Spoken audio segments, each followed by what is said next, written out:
Welcome to The Explainer. Today we're going to talk about something that's gone from just a buzzword to, well, the single biggest thing rewiring the entire tech industry. I mean, everything, from the actual chips in the ground all the way to the apps on your phone. So, check out this number, plus 11%. That was the one-day stock surge that sent Amazon to a record high. Now, a jump like that for a company that big is already huge, but it's the reason why it happened that tells the real story here. Yeah, as one analyst put it pretty bluntly, AI is what is driving the stocks. See, the market isn't just betting on some far-off hype anymore. Nope, it's reacting to massive, real results driven by AI. And that reason for Amazon's crazy surge? It points us right to the engine room of this whole revolution. And here it is, 20%. That's the stunning re-acceleration in Amazon's cloud business AWS. You gotta understand, that's a key metric for them, and it's being driven almost entirely by one thing, the AI gold rush. Everyone is scrambling for computing power, and it is absolutely lighting a fire under the cloud giants. Okay, so let's get into it. To really wrap your head around the AI economy, you have to start at the very bottom of the pyramid. You have to start with the one resource that's honestly probably more valuable than oil today, the semiconductor. This is where all the power really comes from. And this shift, it's completely changing the geopolitical landscape. The whole US-China conflict, it's not just a trade war over tariffs and goods anymore. It's totally evolved into what one expert calls an AI Cold War, and the battlefield is access to these incredibly powerful chips. Speaking of power, how about $5 trillion? That's the insane market valuation NVIDIA recently hit. And look, this is a company that doesn't just make chips. They provide the foundational hardware for over 40,000 other companies. We're talking giants like Microsoft and Google. Their stock price is basically a stand-in for the health of the entire AI economy. So here's the crucial point.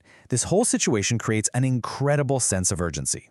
Right, NVIDIA dominates today, for sure. But China is pouring money into ending its reliance on Western tech. They're trying to build their own supply chains. This is setting the stage for the next decade of competition in tech. And believe me, this isn't just about business. This is about national strategy. Okay, so you've got all these super powerful chips. Where do they all go? Well, they need a home, right? And they're being installed in these massive new data centers. You can think of them as the factories of the AI age. And the scale of this construction, it's just mind-boggling. Remember that 20% growth number for Amazon's AWS? It's not just a number on a spreadsheet. It's the sound of thousands of companies just banging on the door, desperate for more AI computing power. This re-acceleration is a huge signal that the real build-out has only just started. And just to give you a sense of the scale we're talking about, 8 gigawatts. That's the amount of new power capacity Amazon alone brought online in just the last 12 months. And a gigawatt is a colossal, almost unimaginable amount of energy. Just how much is it? Well, that's enough energy to power up to 8 million homes. It's an unprecedented infrastructure expansion. And hey, it's not just Amazon. You've got these specialized players like CoreWeave raising money in really clever ways, like they're using their valuable GPUs as collateral for loans, just to build their own AI data centers from the ground up. This is a full-blown industrial revolution happening right now. All right, so we've got the foundation, the chips, and we've got the factories, the data centers. So what exactly is being built inside them? See, AI isn't just about infrastructure. It's fundamentally reshaping the software and the services we use every single day. It's literally the new brain behind the code. And we're seeing this wave of innovation just everywhere. You've got Twilio using voice AI to totally revolutionize customer service. Their top AI startups have increased usage tenfold. Or look at Reddit. They're using AI-powered translation to expand internationally, and now over half their traffic comes from outside their home market. And then there are companies like Canva who are creating these new safety nets, like the Canva Shield. What that does is it basically promises to cover users if they get into copyright trouble for using AI-generated content. That's not a gimmick, you guys. That shows you how AI is becoming a core, trusted part of business strategy. It's about building trust.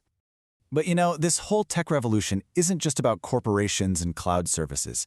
It's having a really direct and kind of dual impact on people, on us, as both consumers and as workers. The efficiencies it creates, well, they have two very different faces. On the one hand, AI is being rolled out to make our lives better, or at least easier. You've got tools like Amazon's Rufus, which is an AI shopping assistant. The goal is to create a better shopping experience and, yeah, potentially add billions in revenue by, let's be honest, getting you to buy more stuff. But here's the other side of that coin. As one analyst points out, clearly, regenerative AI is likely contributing to job losses right now. Those same efficiencies that drive business growth are also a factor in corporate layoffs, even if companies try to blame it on just overhiring. The same tech that helps us as consumers can also displace us as workers. And this whole transition, it's not happening at the same speed for everyone.